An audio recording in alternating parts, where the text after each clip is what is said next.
I thank the Lord for giving me this opportunity to stand before you all. I just want to say thank you for keeping me in your prayers as I was sick for the past week. I'm still suffering from a cough, so please continue to keep me in your prayers. For today's devotions topic, let's turn our Bibles to the book of Haggai, specifically Haggai 1, 5 through 6. And if anyone could read that out loud, that'd be great. Thank you.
If anyone could like to read that in English,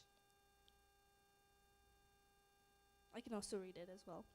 Haggai 1, 5 through 6. Now this is what the Lord Almighty says. Give careful thought to your ways. You have planted much but harvested little. You eat but never have enough. You drink but never have your fill. You put on clothes but are not warm. You earn wages only to put them in a purse with holes in it.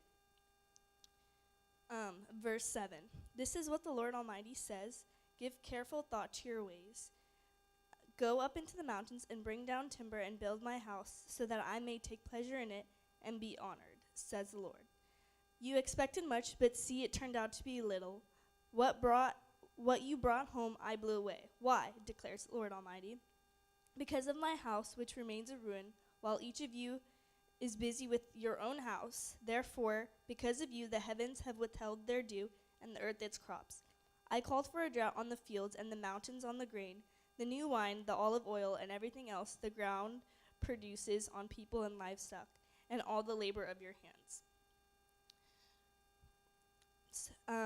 So let's backtrack to Haggai 1, verse 5 and 6.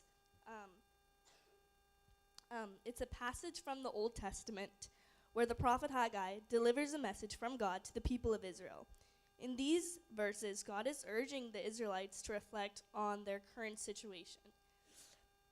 So from reading Haggai 1, 5 through 6, I read more because I felt like the Lord was speaking me to read more on these passages, because the book of Haggai consists of only 2 chapters, but it's rich in what God is wanting us to show in this chapter. So here God is calling the people to examine their lives and the consequences of their actions. The phrase, consider your ways, suggests a call to self-reflection. So when reading this chapter, specifically the first chapter, it seems like it's a wake-up call to the Israelites. It's saying, give careful thought to your ways. And in example, it's saying, you have planted much but harvested little. You eat but never have enough. You drink but never have your fill. And you put on clothes but are not warm. And you earn wages only to put them in a purse with holes in it. In our Christian lives, in our daily Christian lives, we are very much used to a routine. We work and we go to church and we do things that seem that we're supposed to, I guess, gain from it. And in verse 6 it says, you have sown much and harvested little.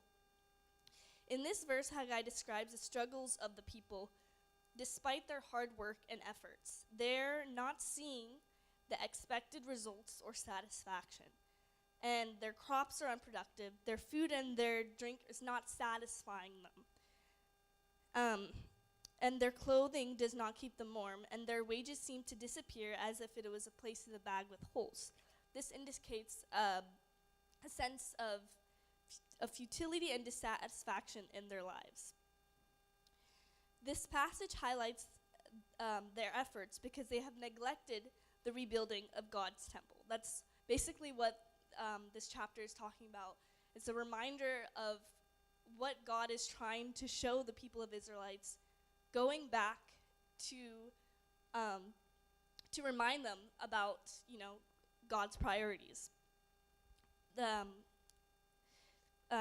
message is clear. Their material needs are not being met because they have prioritized their own interests over God.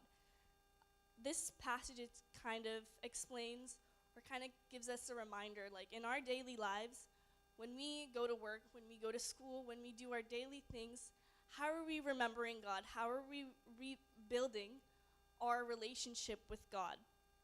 And this also means, like, when we go to church, how are we helping the church, and how are we giving helpful advice to other people and to other Christians?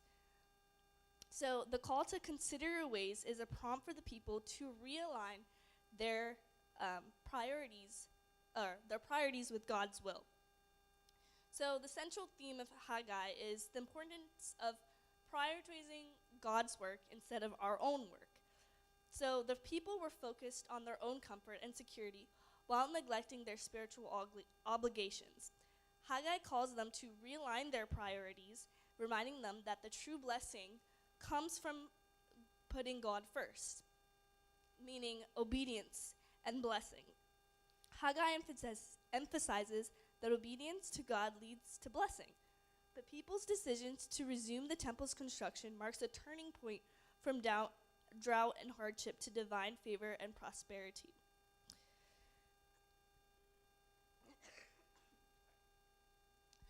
I would like to end this devotion with the ending verse, Haggai 1, verse 13.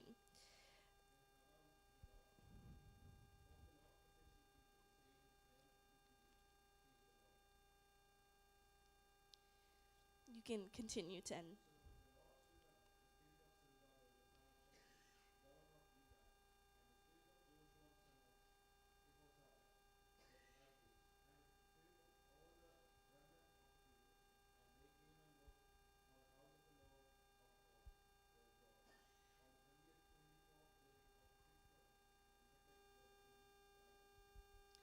I encourage you to read Haggai chapter 1 and 2 on your own and see how you can be able to rebuild the house of the Lord, and maybe even to practice strengthening your relationship with God. Thank you, and may God bless you with these words.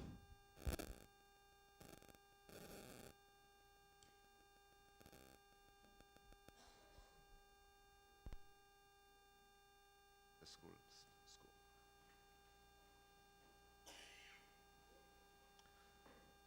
Yeah, this is a time for testimony.